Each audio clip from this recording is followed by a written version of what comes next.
Ngayon, Chief of Staff ng Vice President. Napakalinis ng record, 20 years. Ngayon lang dinungisan ng convicted at makakaliwang kongresista, Franz Castro, kapal ng pagmumuka. Ako naniniwala ako that we are living in this world, no, na talagang merong politika ang lahat ng bagay. I always saying, that kasi yung mga kasama nito hindi talaga umamay na namumulitika ho sila sa mga Duterte. Ito namang isang gunggong, inamin niya na may pamumulitika talaga sa kanilang hanay. Yung sinasabi na politically motivated, granted na po yan. Kasama na po sa equation yan. So, di ba? Granted na po ho yan. Which means, inaamin niya na sila ho ay talagang may bahid politika ho ang kanilang pinanggagawa ho dyan sa Kongreso, lalo na sa WAD Committee. Dadagan, Balita News Update. Alright, welcome back na naman ho mga kabalitan. Kamusta kayong lahat? Sana'y nasa mabuting kalagayan ho kayo saan mga lupalop ng ating bansa. At heto na naman ho tayo ngayon. Nagbabalik at mag-iingay na naman mga kabalitaan na ati pong ibibigay sa inyo yung mga komprehensibo ho na mga impormasyon. At yung mga tinatagong impormasyon dyan sa WAD Committee ay atin pong ilalabas dito, ilalahado dito sa Danagan Balita News Update Reaction Video. Kaya kayo ho dyan, kung nanonood na kayo, standby lang ho standby lang ho. Kasi may malalaman ho kayo rito na lumalabas na ho yung mga katotohanan dahil nga po una si Luistro ay inako niya na itinago niya yung kanyang asawa dahil may sinampahan ito ng kasong panggagahasa mga kabalitaan. Sa panahon po ito ni Tatay Digong Duterte. 5,000 pesos. Yun, may 5,000 pesos ka na, Luistro. Kaya nga po, dahil sila ay talagang halimaw ho sa mga pagtatanong dyan, kung nakasalang ang mga kaalyado ni Tatay Digong Duterte at ni Vice President Sara Duterte. So halata naman ho na namumulitika. Dahil nga po, ay sa panahon ni Tatay Digong, wanted pala to, pugante pala tong asawa ni Luistro. At ito ay pinatutunayan naman ni Bolstar Fernandez mga kabalitan na sa ayon pa sa kanya ay natural lang daw yung sinasabing pamumulitika sa hanay ho ng mga politiko. So ibig sabihin nun, yung kanyang pagdadala ho dyan sa pagdinig na iyan ay may halong politika pala. Ayaw niyang aminin at tanggapin yung sinasabi ni Vice President Sara Duterte na siya ay pinopolitika ng mga tongrigista diyan sa WAD Committee mga kabalitaan. Inamin niya na nga na may pamumulitika daw. Natural daw yun sa tawag nun, sa mga politiko. Well, bibigwasan ho natin yan maya-maya. But mamaya at ngayon po, ipapakita rin natin sa inyo itong si Ronald Cardema. Kung saan po ay kanyang sinuplak itong si Castro dahil pinapasight in contempt niya po si Attorney Lopez na kung saan ay naging city administrator sa panahon ng mga Duterte diyan sa Davao City. So, kaalyado ho at malapit na kaibigan ho itong si Attorney Lopez. Tapos, pinapasight in contempt ng isang, kilala niyo ba si Castro? Convicted po dahil convicto po siya sa kasong child abuse. Nagtataka ho tayo sa gobyerno natin ngayon. Yung mga nasa hanay ng NPA ay nakaupo na ho sa pwesto at binibigyan pa ng budget. Na dati ay pinapatay yung mga kasundaluhan at kapulisan ho natin. Ngayon po, ipapakita ho natin sa inyo kung papaano ho tinanggap at inamin ni Boy Kiyod Bolstar Fernandez ang kanyang pag-amin ho na natural lang daw yung pamumulitika. So dalawa na ho. May dalawa na ho tayong nakuhang puntos sa kanila. Na itong pagdinig na ito ay mistulang harap-harapang pamumulitika sa hanay po ng ating Vice Presidente Sara Duterte at sa ating dating Pangulo Rodrigo Roa Duterte. At kung kayo ay bago pa lang sa ating YouTube channel, huwag kalimutan mag-subscribe na para lagi kayong updated sa mga kaganapan sa ating lipunan. Pero bago pa po ang lahat, papasalamatan muna natin kasi noong nakaraang video ay hindi ho na-flash yung kanyang pangalan. Una po, unang pagkakataon ho natin na nakakatanggap po tayo ng pagpapasalamat na nagbibigay kulay ho sa ating munting bahay, ating YouTube channel mga kabalitan. Matsalam po, salamat sa inyo, mabuhay kayo. Si Beverly Kaluya 3289. Tingnan niyo lang po sa screen na yan, kung makikita niyo po dyan. So, again po, papasalamatan natin sa nagbigay ng kulay ho sa ating munting bahay, si Beverly Kaluya 3289. Sana po nilagay niyo lang siguro yung maganda pag nilagay niyo yung lugar ninyo, no? Kung saan kayo galing o anong bansa ho kayo para tayo po magpapasalamat. Pero ito, binigay niya to. Alam mo natin sa taga Saudi ho ito si Beverly Kaluya 3289. Nagbigay ho siya ng 10 Saudi Riyal na kung saan ho ay yun, ating pinapasalamatan ngayon mga kabalitan. So, hindi ho tayo nag-inganyo sa inyo na magbigay ho kayo ng pakulay sa ating munting bahay. At kung gustuhin nyo, papasalamat ho tayo. Di mo ba? Pinapasalamatan lang ho natin itong mga nagbigay ng kulay. First time ever ho. Thank you so much po sa inyo dyan. Okay, ulitin ko po. Kung magbibigay man kayo, ilagay nyo kompleto yung pangalan nyo para pasalamatan natin. O di kaya yung address lang kung saan o pamilya nyo sa Pilipinas, dito sa Pilipinas mga kabalitaan. Again, maraming salamat to sa nagbibigay ng kulay ng ating, sa ating munting bahay. Heto na po, hindi na natin napatadagalin pa. At andito pakinggan ho natin itong si Ronald Caderma, asawa po ni Drixie Caderma, yung ating representative ng Duterte Party List Youth. So, suportahan nyo rin po yung Duterte Party List Youth at saka yung Bisaya Youth Party List ay atin po yan mga kabalitaan. Ay, ito po si Chairman Ronald Cardema ng Duterte Youth Party List. Sama rin po natin si Duterte Youth Party List Congresswoman Cardema. Ayan po. Good morning Alam sa nyo, inyo dyan. masabi natin dinetain si Laika, Attorney Laika Lopez, na yung Chief of Staff ni Mayor Sara, ni Vice President Sara. Grabe naman yun. Alam nyo, si Attorney Zulaika Lopez, nagtrabaho na yan sa Ombudsman, nagtrabaho na yan as City Administrator ng Davao, ngayon Chief of Staff ng Vice President. Napakalinis ng record, 20 years. Ngayon lang dinungisan ng convicted at makakaliwang kongresista Franz Castro, kapal ng pagmumuka. Saan kayo nakakita na yung convicted na komunista na kongresista na nagdadala ng kabataan sa NPA area, na convict siya for endangering the lives of our Filipino youth, bringing them to NPA areas, convicted ka, criminal ka, ikaw pa ngayon ng parang mas mataas sa batas. Ikaw pa nagsasabi ng i-contempt yan, abogada, di ba? So ay nakalitang ganun na yung mismong convicted criminal na komunista, kalyado na NPA na pumapatay ng mga pulis, sundalo at tropa ng gobyerno, siya pang may kapal na siya magdeklara na you are out of order, I will cite you in contempt, and ma-detain ka dito ng 10 araw. Yung pulis nga, kapag nanghuli, ilang oras lang pwede mag-detain ang pulis ng kriminal na bagong huli? Diba? 24 hours? 48 hours? Ganyan lang. Diba?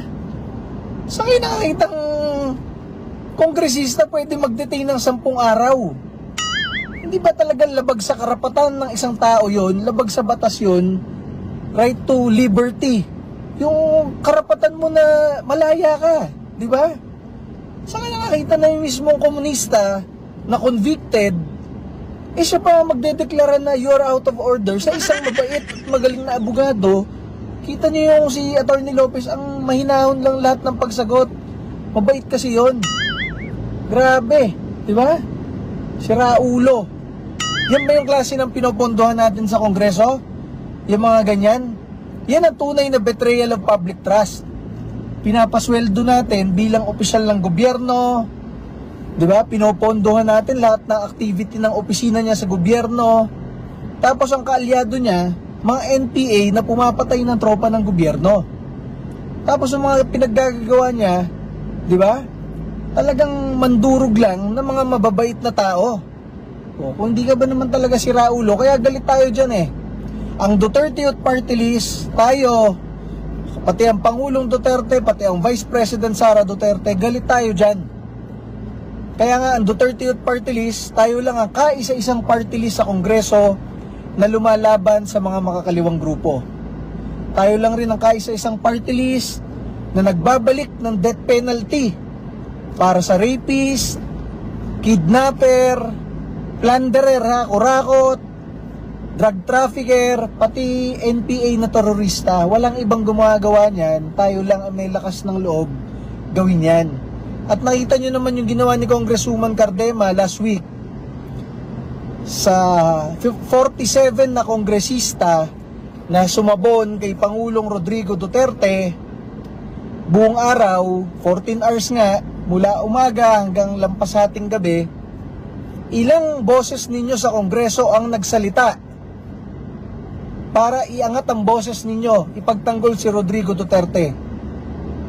Yung mga district congressmen nyo, wala.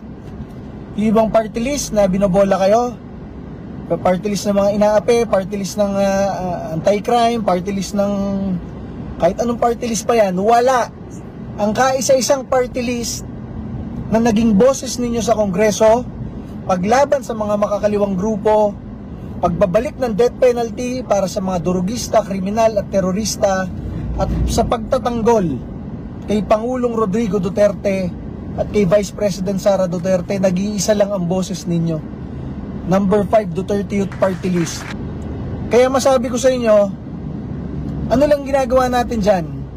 Saan tayo humuhugot ng lakas at tapang? Sa inyo, sa ating mga kababayan, kay Pangulong Rodrigo Duterte, kay Vice President Sara Duterte.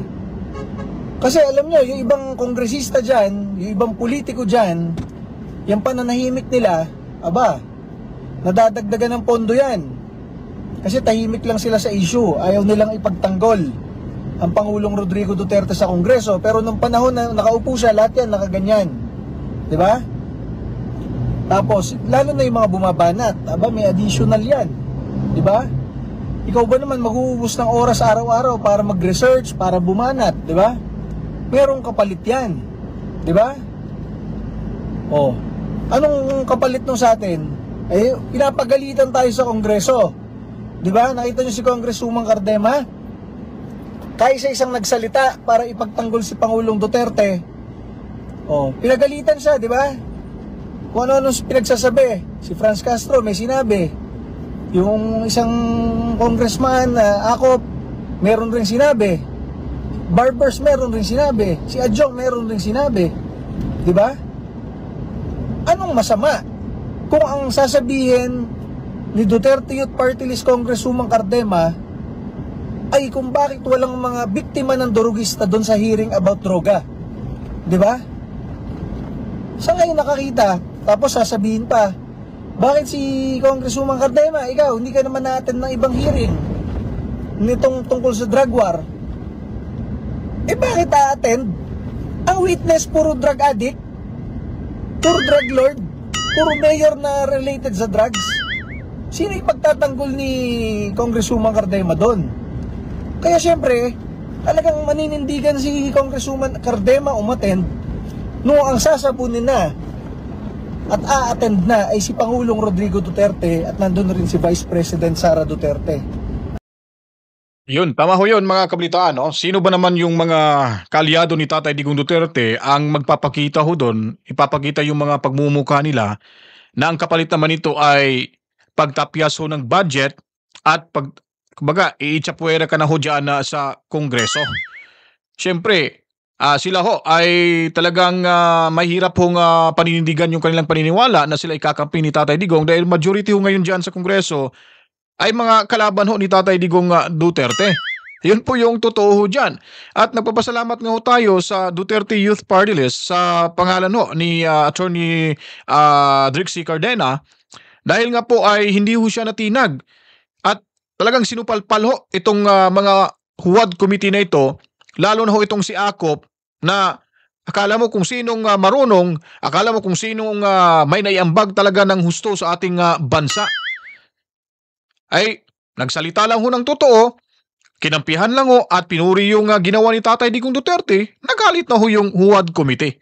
Kaya nga, sa sinasabi ko noong nakaraan pa nating mga vlog, wala ho talagang mga kaalyado sa Kongreso ni Tatay Digong Duterte ang magpapakita dahil una pa lang yung boss ho nila dyan ay talagang gumagawa ho ng paraan na sisiraan ho ang mga Duterte. Dahil sa kanilang ambisyon na akala nila ay nagugustuhan ng mamamayang Pilipino.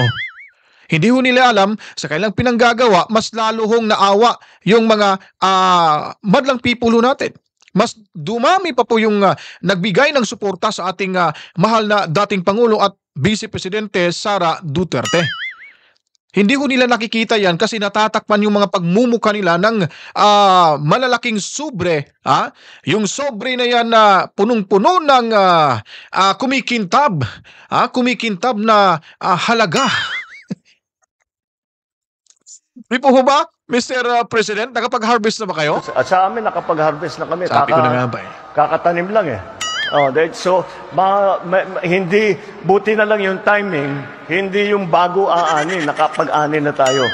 So, kung yung season na susunod, Sakit ng ulo ko pag lagi ko naririnig yung ganun, mantakin mo naman, katatanim lang, tapos inaani na ho nila. Tama ho ba yung pag-iisip ng ganun? Sa bagay, may kumita naman sila doon sa kanilang inaani na katatanim lang, at ito yung ebidensya. Pasok, Martin Romualdez, House Speaker. with 5,000 Ano? with 5,000 pesos, Tama ba? 5,000 or 500? 5,000 pesos, 5,000 pesos yung kita lang sa pag-harvest mga kabalitan. Talagang magkasundo tong dalawa eh. 5,000 pesos, O inuulit mo pa, ang kapal ng mukha mo dyan. Di po ba?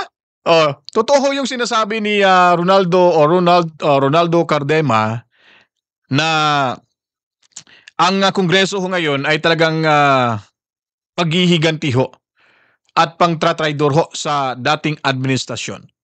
Una ho, kakahapon, ipinalabas ho natin yung baho ni Luistra, yung ingratang abogada dyan sa Kongreso mga kabalitaan, na ikinanlong niya yung asawang may kasong panggagahasa. Tuwang-tuwa pa siya, proud na proud pa siyang ipinaparinig sa buong mundo sa pamamagitan ng kanyang video mga kabalitaan. Tingnan mo nga kung wala bang saltik yan. Tapos, sa panahon ng ni Tatay Digong Duterte, yun ho, nagkakaproblema sila. Ngayon, nasa Kongreso, ay talagang ipinahihiganti niya po talaga yung kanyang asawa. Tingnan mo. Tingnan ho ninyo mga kabalitaan, di ba? Grabe ho yung pagtatanong niya, parang halimaw eh.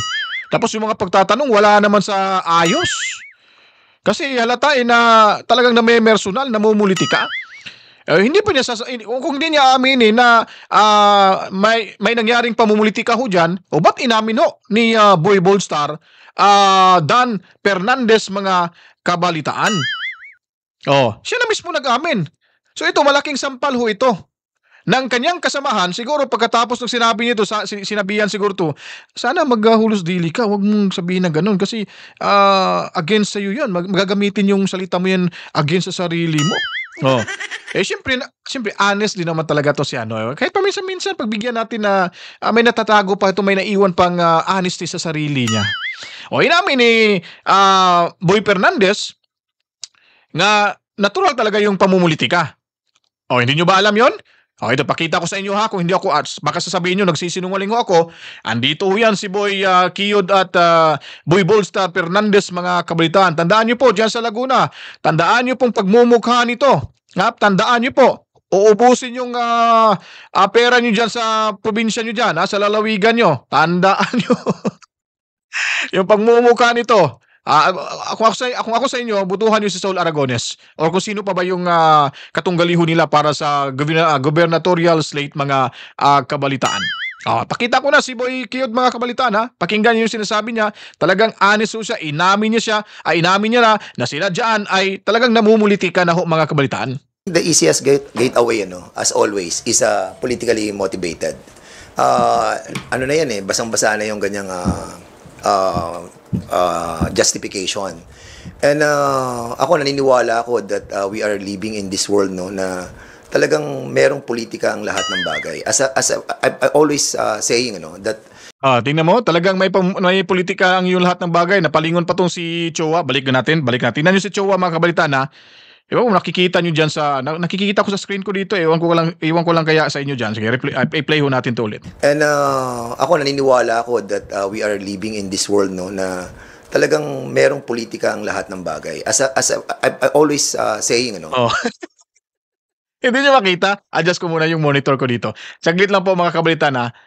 Maghulos dili ho kayo. I-adjust ko muna to para makita nyo yung reaction ni Chihuahua, ha. Okay, ganyan lang. Yan lang. Ayusin ko lang muna. Saglit lang, bigyan nyo ako ng mga ilang minuto lang. Kasi ayusin ko muna yung screen ko. I-adjust ko yung screen ko kasi parang parang hindi natin makita si Chihuahua na parang iba yung nagiging reaction niya, eh. Tignan ho natin. Saglit lang po, ha. Ayusin ko lang po muna. Baka masira yung screen ho natin. Saglit lang. Kunting adjustment na tayo dito, mga kabalitaan. Mataki mo inamin niya na may pamumuliti ka pala. So, napalingon tuloy si sa kanya, si Chua, eh. Pagkatapos siguro ng press ko na to, napagsabihan na to, baka sinabihan na to na sa susunod na mag-ingat ka sa sinasabi mo kasi hindi maganda ho yung pagkakabigkas mo sa ganung bagay. Tignan ho natin. Kung sige. Saglit lang. Parang hindi pa maayos yung pag-a-adjust ho natin, mga kabalitan ito. Parang pwede na siguro to. Makita ko lang yung itsura ni Chua. Kung anong yung paglingon niya. Di po ho ba? Sige. Ito parang pwede na siguro to. Balik natin to, mga kabalitan, tong sige, huwag ka magmadali. Ipapakita ko lang sa kanila. Ano ka ba? Lakas ng tama mo, ah. Okay, ito na po, mga kabalitan. As always, is politically motivated. Ano na yan, basang-basa na yung ganyan. Di ba? Di ba? Nakita niyo yung reaction ni Chua? Biglang napalingon ho siya. One more time. All right, one more the easiest time. gateway, as always, is politically motivated. Ano na yan, basang-basa na yung ganyang justification.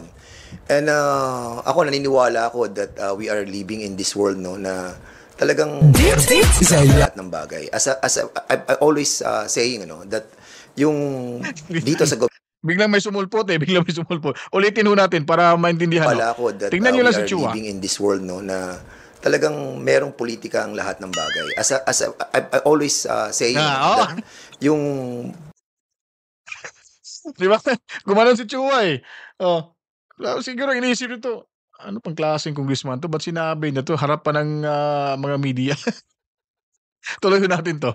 Dito sa gobyerno, there will always be politics, eh. Hindi naman pwedeng walang politika, eh. And even in the different field natin, maraming politika. Chong, sasagutin ko yung sinasabi mo, Chong, ha? There will always be politics daw, sabi niya. Maliho ka dyan? Mali ka, mali. Ha? Huwag mo kaming papaniwalain sa maling paniniwala mo, Chong. Alam mo ba kung ba't nandyan ho kayo sa posisyon nyo ngayon dyan? Anong dahilan? Binoto ho kayo ng taong bayan sa lugar ho ninyo. So, naging politiko ho kayo. So, ano po ba yung pangunahing tungkulin ng isang politiko? Gaya mo, politiko. Ang tungkulin lang nito, papakyut sa mga resource speakers ng mga chika babes, eh. Ganun lang, papakyut. Pag nagtatanong, wala namang kapunto-punto. Kaya ka nga hinalal dyan, kaya ka nga inilagay sa pwestong yan na Mr. Boy Kiyon, ha? Ito yan. Dahil obligasyon nyo na pangalagaan ho ang karapatan ng mamamayang Pilipino. Obligasyon nyo po na gawin nyo ang tungkulin para sa bayan. Hindi ho, gagawa kayo ng tungkulin nyo dyan para lang sa personal interest ng sarili ng boss nyo, ay talagang makikita ho natin na may pamumulitika hong naganap dyan sa Kongreso. Ikaw mismo nagsabi na may natural ho yung politics ho, na pamumulitika. So inamin mo na, para ka rin si Luistro, na nagiganti ho ngayon sa mga Duterte. At ikaw, ano bang ipinagmamalaki mo? Ano bang meron ka? Marunong ka ba talaga sa batas? Swerte ka nga lang kasi napili kang kongresista dyan. Kung hindi ka siguro kongresista, politiko, siguro bumalik, nasa ano ka na rin, nasa entablado ka pa rin. Ha? Nakahubado, nakaganon-ganon sa camera. Oh. Yung Viva Max ba? Ha? Yung ganon. Ha? Swerte ka kasi napili ka, nadala yung mga tao sa pangalan mo bilang boldstar mo. Bilang pagiging boldstar mo sa telebisyon. Di po ba? Kaya napakakiti ng utak nitong hinampak na to mga kabalitan. Dahil normal lang daw na sa kanilang hanay may talagang pamumulitika. Ano bang klaseng sagot ho yan? Hindi ho nilagay ka dyan para mamulitika. Nilagay ho kayo dyan sa posisyon na yan, sa pagiging kongresista mo, para ho tungkulin mo, nagampanan yung mga dapat nagampanan mo sa mga taong bayan. Kung anong mga pangangailangan, bibigyan ng solusyon. Halal ho kayo as a congressman sa mga mamamayang Pilipino na nasasakupan sa lugar mo. Mr. Boy Hubad? Ha? Boy Hubo? Ha? Gets ni mo na? Ha? Talagang napakahambog talaga itong hinampak na itong mga kabalitaan. No? Kala ko kung sino eh.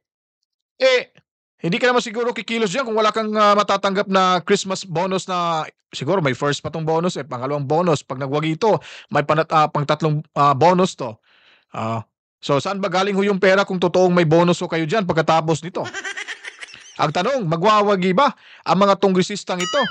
Kailangan nyo pa ba itong ibalik sa pwesto? Huh? Tatakbo to ng governor, tandaan nyo. Tatakbo to ng governor dyan sa Laguna. May makakatulong kaya to sa problema nyo sa lalawigan yung mga kabalitaan. Pag nakaupo yan sa pwesto nyo, wala. Babay na kayo. Babay na kayo talaga. Bye-bye! Kaya Sol Aragones at saka yung isa nung tumakbo din doon, yun lang yung dapat, yun ang karapat dapat na magiging gobernador dyan sa Laguna. Kasi ang pagmumukha nito ay nasilawan na ho sa kanilang kapangyarihan, nalasing sa kanilang kapangyarihan, at syempre, may inihintayong kapalit. Kaya wag nyo na kaming utuin. Kasi matagal na kaming nauto. Inuto na nga kami ng ating BBM. Ikaw, mang-uto ka pa rin. Naku, hindi mo na kaming mauto kasi matagal na ho kaming nauto sa kagaya mong politiko, politiko. Tuloy ho natin ito mga kabalitaan. Even sa media, meron tayong politics. Oy, wag mo kaming damayin involved, media diba? sa social media ha. Kaya yung politically motivated, I think we need to Tingnan niyo yung mukha nitong katabi nito, parang ayaw niya, parang kontra gusto siya eh. Parang gusto niya yatang tapikin. Wag mo na ipagpatuloy yan. Wag ka nang magaling diyan. Pinapahiya mo na kami dito eh. Kasi yung mga kasama nito hindi talaga umamin na namumulitika ho sila sa mga Duterte. Ito namang isang gunggong, inamin niya na may pamumulitika talaga sa kanilang hanay. Naku! Huli ka, Balbon! change the narrative na politically motivated to. Alam mo natin yan kasi nasa government tayo eh. And we are elected people and we are all politicians. Kaya ang tingin ko, It doesn't mean that you're all politicians. Pwede ka nang mamumulitika, gunggong. Alam mo ba yon? Ha? Yun lang ba yung alam mo sa pamumulitika? Yun lang ba yung alam mo? Manirang puri ho? At yun lang din bang alam mo paghihintay sa Christmas gift? Sa mga darating na mga araw? Tingnan mo ba't ayaw mo kausapin yung katabi mo dyan, yung kapatid mo? Ba't ayaw mo kausapin? Lungkot na lungkot sa sinasabi mo. Tingnan mo, parang iiyak na. Nagmamarunong tong bullstar na to mga kamalitaan. yung sinasabi na politically motivated, granted na po yan. Kasama na po sa equation yan. So, di ba? Granted na po yan. Which means, inaamin niya na sila ho ay talagang may bahid politika ho ang kanilang pinaggagawa ho dyan sa Kongreso, lalo na sa WAD Committee.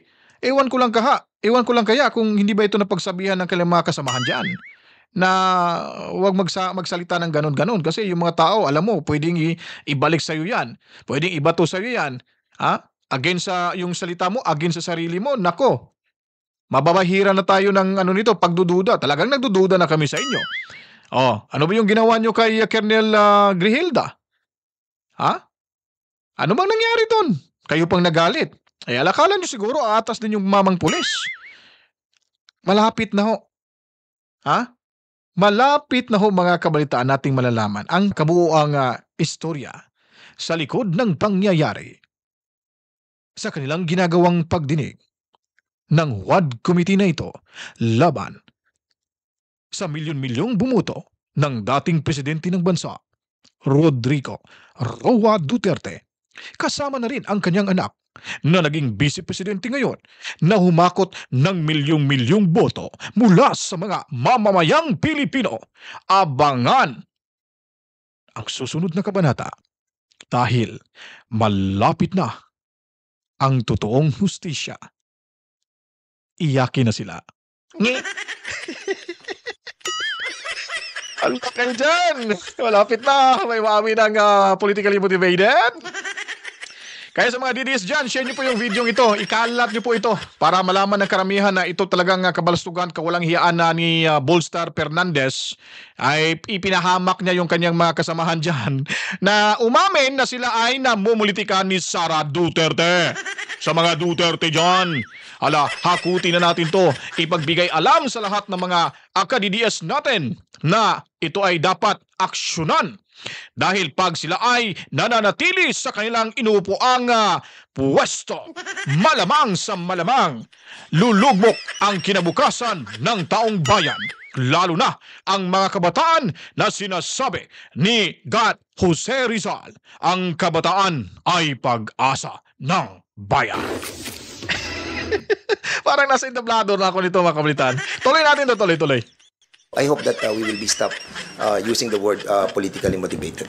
Lahat po ng mga opisina ng gobyerno ho, ng pamahalaan, ay binibigyan ho ng notice of disallowance. Meaning, hindi pinahintulutan ng COA na gastahin or iwaldas yung pera sa hindi ho karapat-dapat sa paggastos nito mga kabalitaan. Kaya pinapaalalahanan ho tayo. Kaya nga, na-hold yung perang yon kasi bawal ho sa nakitang gagawing proyekto. Kaya nung nakita nila, notice of disallowance, kailangan yung paggamit ng pera nasa tama ho.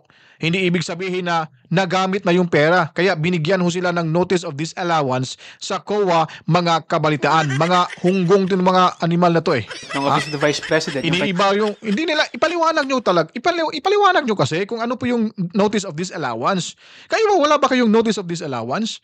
Ipaliwanag nyo sa madlang people kasi noong una hindi ko po naintindihan. Bakit kaya nabigyan si Vice President Sara ng notice of disallowance? Hindi kaya nagamit sa mga kasamahan niya na nakita ng COA na mali pala? Parang ganun.